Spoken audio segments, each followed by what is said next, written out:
tried a Highland sausage. In a moment, Radioactive will be presenting a nuclear debate. It will be discussing the potential horrors of nuclear war and looking at the devastating effect such a war might have. But before we consider these scenes of mass human suffering and the possible termination of the human race, here's a commercial break. Commercial time. Morning, darling. Good Lord, zinc amalgamated has gone down 15p. Coffee, darling? Claxo's up 14. John, can you just put the paper down for a moment and answer my question? Oh, Allied Holdings are remaining steady. John, I've had enough. I want a divorce. Sorry, what's that, darling? Oh, give me that paper. I'm fed up with you ignoring me every morning, just sitting there reading the bloody Financial Times. I want a divorce. Well, haven't you got anything to say? No FT, no comment. No one can imitate radioactive mass debate.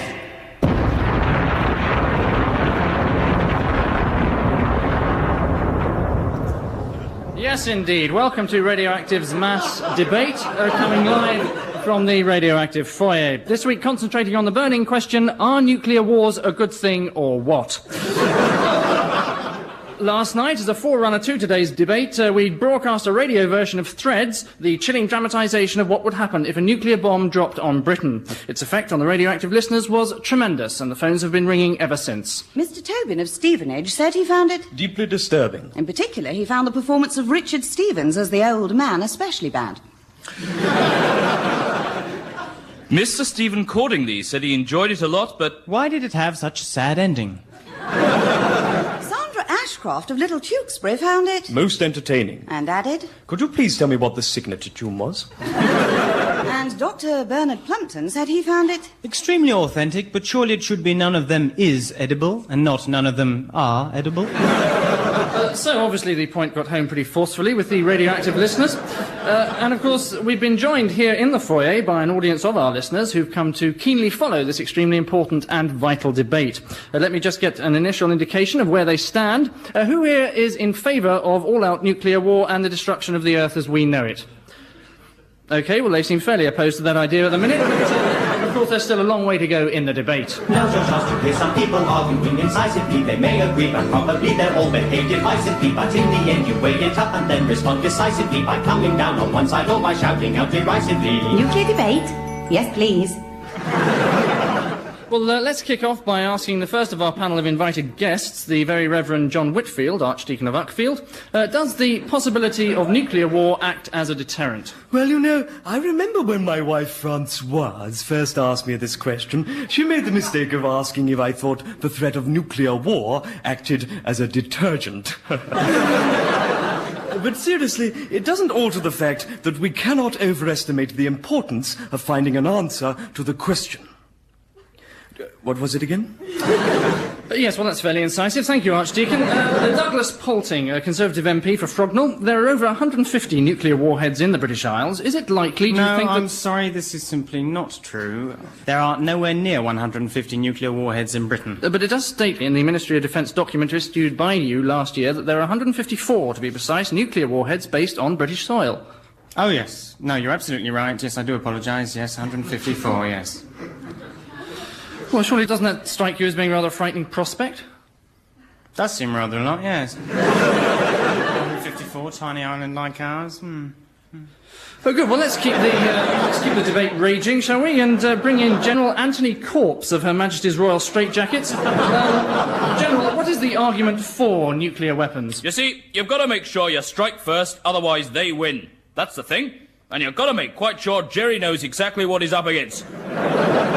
Hit him with the long-range artillery, then send in the Scottish boys. General, we're discussing the nuclear arms race with Russia, are we not? Yes, absolutely. Good. Absolutely crucial to make sure you hit the Bosch with all you got. Then let the RAF finish him off. Well, what better moment to bring in spokesperson for CND and active pacifist Joan Tilley? You fascist bastard. While the General receives medical attention, how long have you been a pacifist, Joan? Oh, 3 or 4 years now. God, Shut up! So even in the unlikely event of Russia actually invading our country... No force, no violence, reconciliation through peaceful means.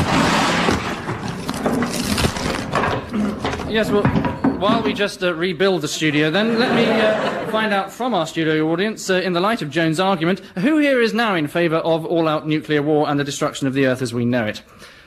So a few people swayed in favour there, but still early days, of course.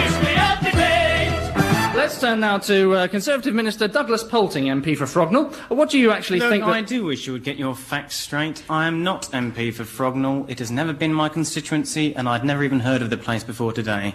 But you've been MP for Frognall for the last 20 years, Mr Poulting. Yes, I am sorry, yes. You are, of course, completely right. It is Frognall. Yes, I was quite wrong. Sorry. Good. Well, let's quickly turn again to our studio audience, shall we, here in the radioactive foyer, and ask them, do you think nuclear weapons are necessary for the defence of this country? Now, the gentleman with his hand up. Is there a toilet? Yes, just through these swing doors there. Thank you. OK, lady in the fur coat? What I was going to say was, how do we know that these nuclear missile things really work? I mean, well, why don't we test one or two of them out on Russia now, just to make sure? Yeah.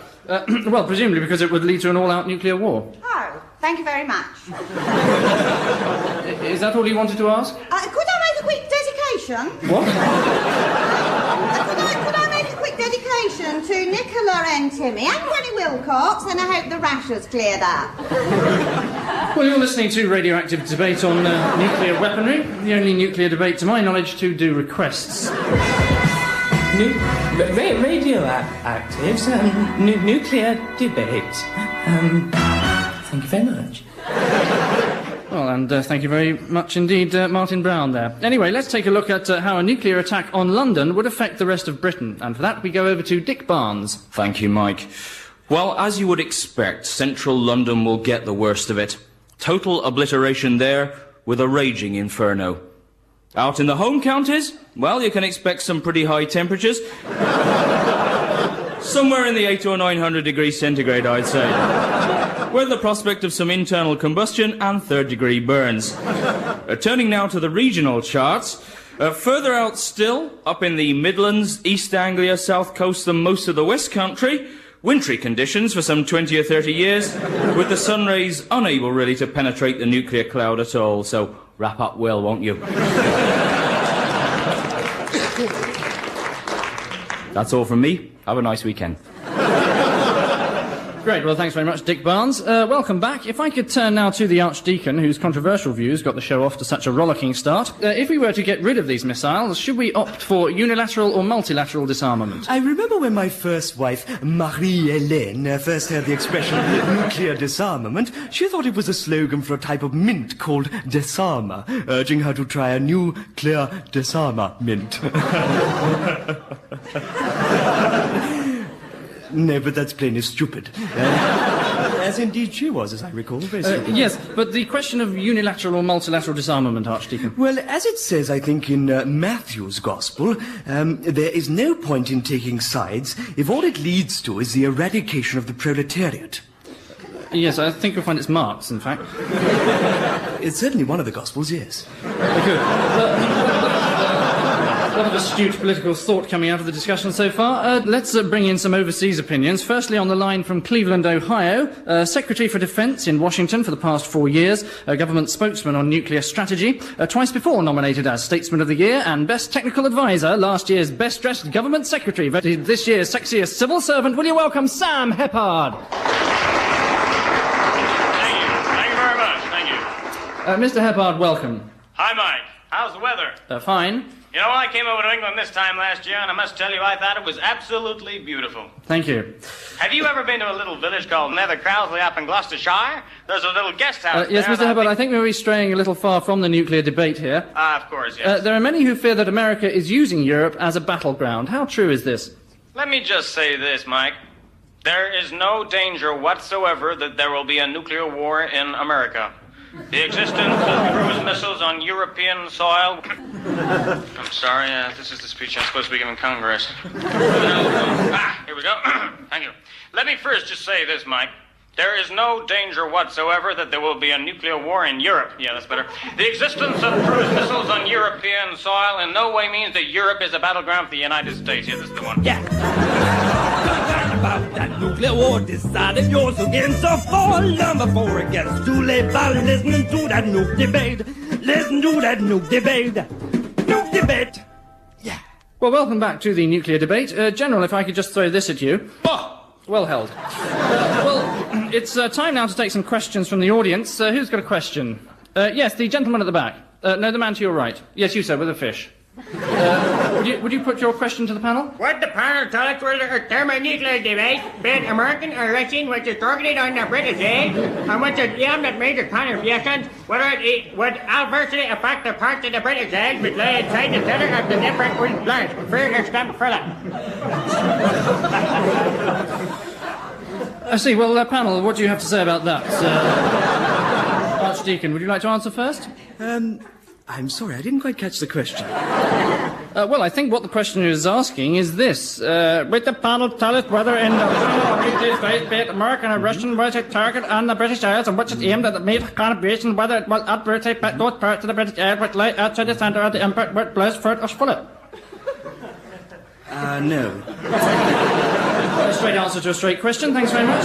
Who's got another question for the panel? Yes, the lady in the third row wearing the bobble hat. What would you like to ask? I'd like to ask the Minister, in the event of a nuclear war, and assuming that he'd survived and was living in a fallout shelter for an unspecified period of time, which 8 gramophone records...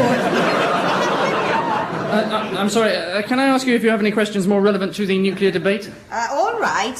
What is the most likely scenario for a nuclear war? What is the most likely scenario for a nuclear war? Let's bring in you first, Sam Heppard. Hi, Mike. Hello, Mr. Heppard. Do you know a pub in Nether Crowsley called the Crooked Billet? I went there. Your likely scenario for a nuclear war?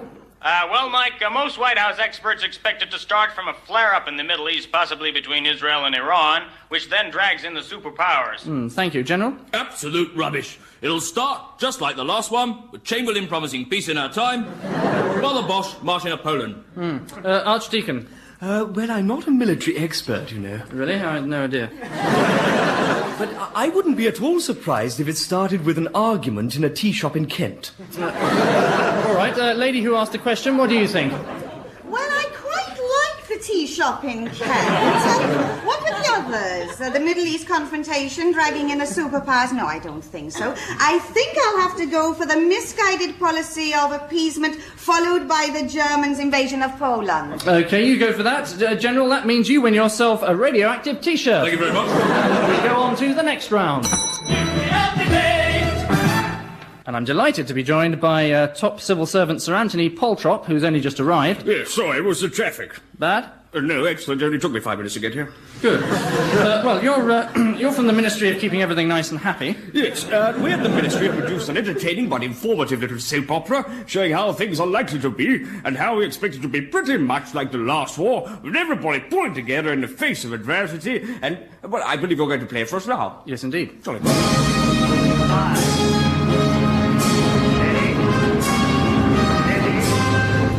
1997 and Britain stands alone. But you can bet your last threepenny bit that we won't be downhearted just because old Ivan's dropped a few little nuclear bombs on good old Blighty. Oh, morning, Mrs. G. Oh, morning, Posty. Anything today? I'm afraid not, Mrs. G. Funny old weather, eh? Yesterday it was so sultry. Must have been that nuclear bomb, if you ask me.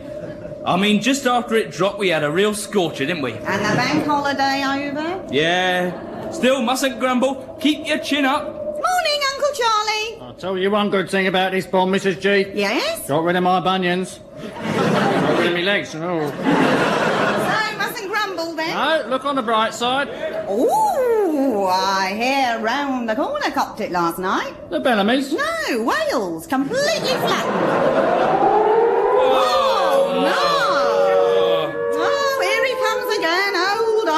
Yeah, best be on me way. Still got the second delivery to do. Keep your pecker up. Yeah.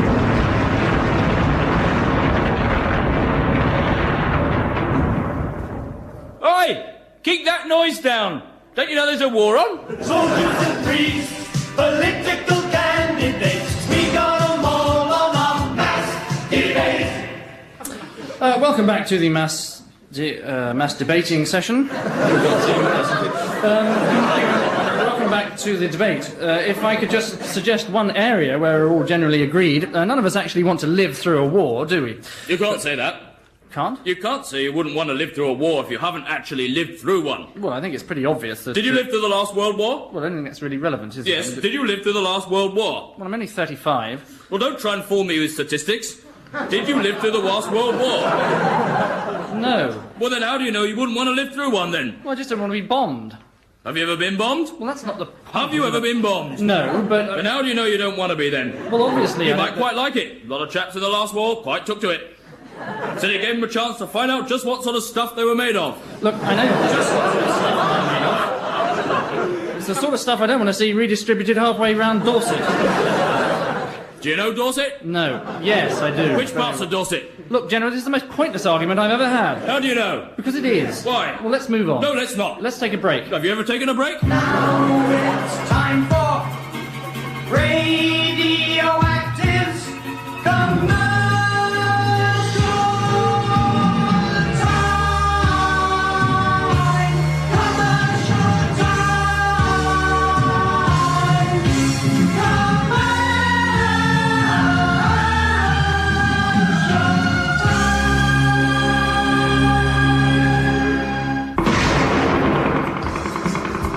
Out now in monthly installments, The Elite, a serialized documentation of those specially trained soldiers who are extremely good at killing people. They killed the Iranians at the embassy siege. They killed the hijackers at Karachi airport. And they killed more untrained teenage Argentinian soldiers at Port Stanley than any other crack paramilitary troop.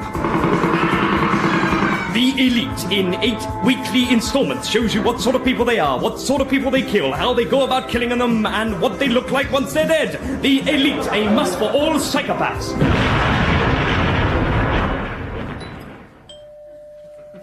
Hello, Mary. Hello, June. How are things? Oh, I'm so depressed, June. Time of the month, Mary. It's about the 23rd. Why? No. Is it your time of the month? Oh, no. No. I'm just so worried about the threat of nuclear war and the potential destruction of life as we know it on this planet. Oh, that old thing. Yes. Well, what you need is new pick-me-up tonic. New pick-me-up tonic? Yes. Unlike most antidepressants, new pick-me-up has a specially medicated formula which allays your suspicions of a nuclear attack on Britain and helps you welcome the possible harrowing aftermath of a nuclear winter. How does it do that, June? Easy. It's 100% pure alcohol. In September 1998, Mikhail Gorbachev was woken up by a strange noise. Holy Lenin! During the night, a cruise missile had accidentally blown up his country. That's when Mikhail gave us a call. A commercial assurance. Within days, we delivered a brand new country. New Red Square, new salt mines, new political prisoners, and a lovely new house for Mikhail. Ah, fantasticov! Commercial assurance. We won't make a drama out of a Holocaust.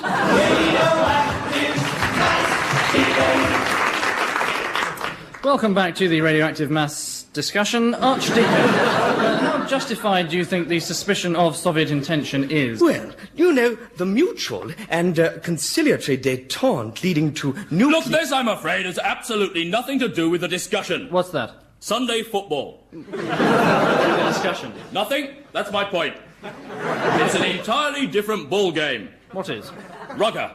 Yes, General, you've been talking a lot about the Russian threat. Yes? Well, shut up. Let someone else have a say. Just get a word in edgeways. Yes, certainly. Thank you.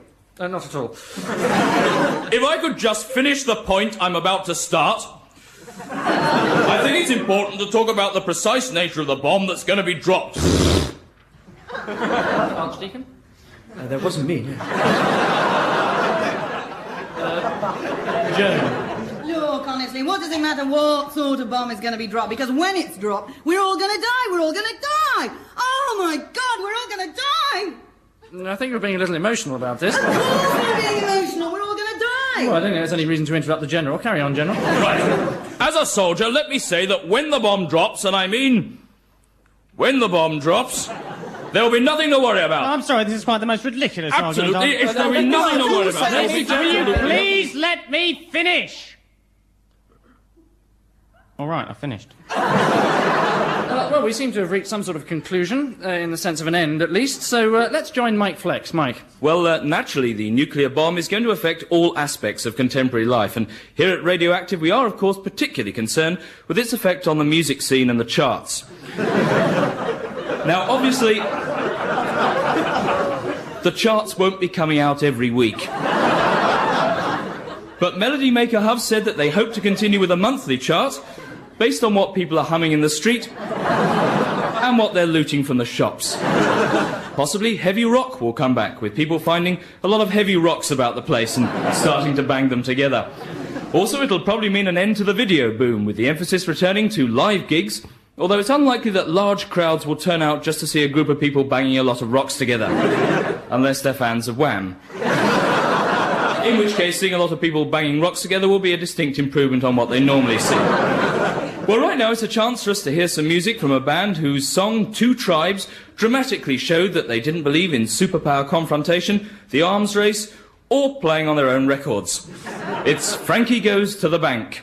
Can I have the latest single by Frankie Goes to the Bank, please? When you hear this sound, you are being ripped off.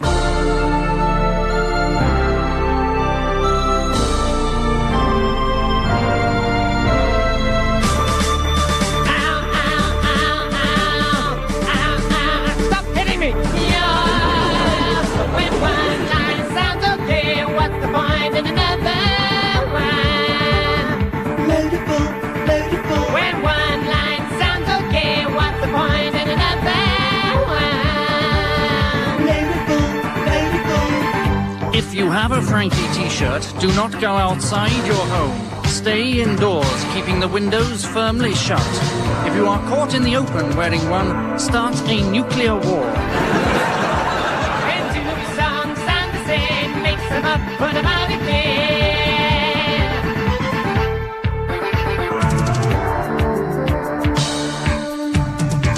Remix, go for it when you want to make a profit. Remix, go for it when you want to come. When you want to come. Tell the world you're singing something new. If you discover a relative of yours is a Frankie fan, put them in a polythene bag and leave them outside your home.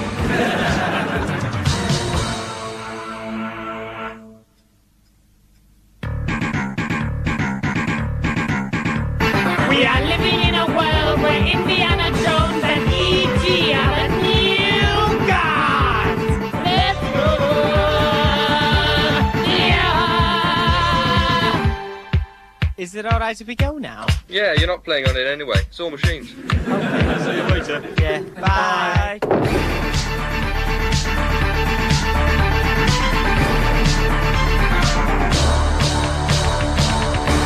When another Frankie single is expected, you will hear this sound. Get your feet up on the sofa.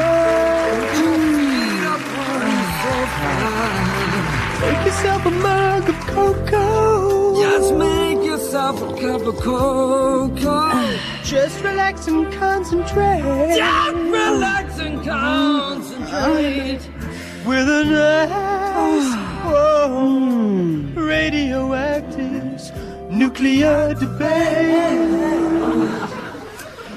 Well, we're just about coming to the end of the debate. General? Yes? Discussion. What? Oh, I'm sorry, I was reading my notes. General discussion.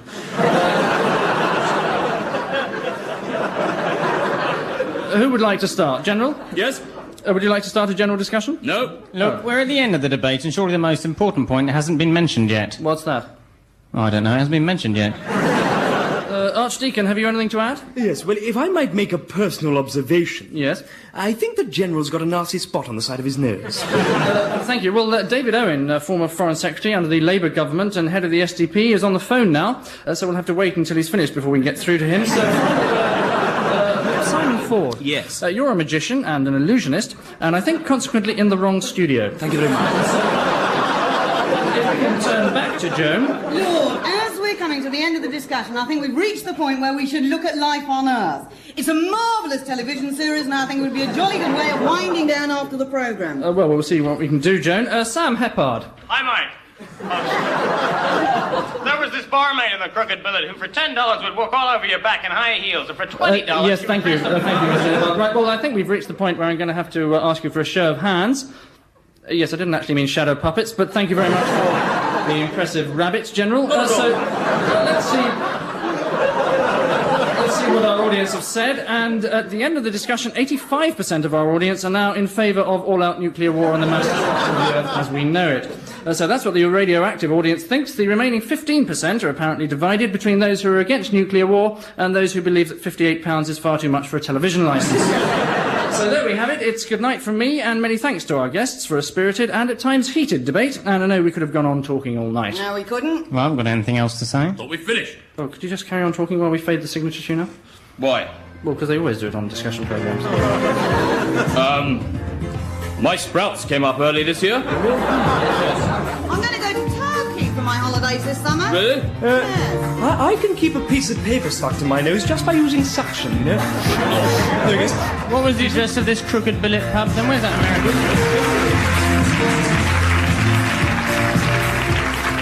Radioactive was performed by Helen Atkinson Wood, Angus Deaton, Geoffrey Perkins, Philip Pope and Michael Fenton Stevens. Music was by Philip Pope, Angus Deaton and Richard Curtis. And the programme was written by Angus Deaton and Geoffrey Perkins, with additional material by John Cantor, Richard Curtis and Jeremy Pascal. And the producer was Jamie Riggs.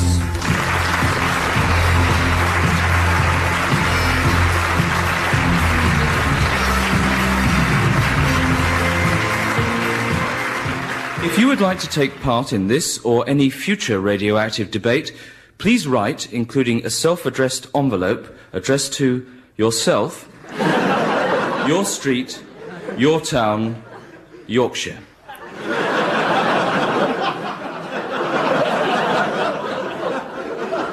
And now on Radio 4, a new programme for handicapped listeners.